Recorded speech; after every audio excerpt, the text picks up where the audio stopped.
Hello, in front of me I've got XIAOMI 15T. In this video we'll check if this smartphone has gamepad feature.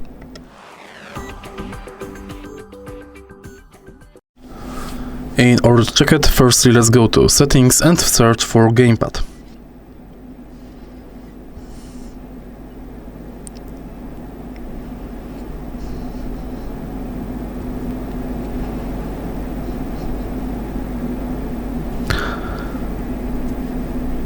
Since it's not here, we can also go to Game Center.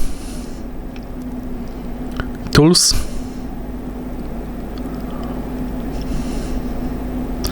Unfortunately, this smartphone does not have gamepad feature, so we have to use dedicated gamepad for each of the game.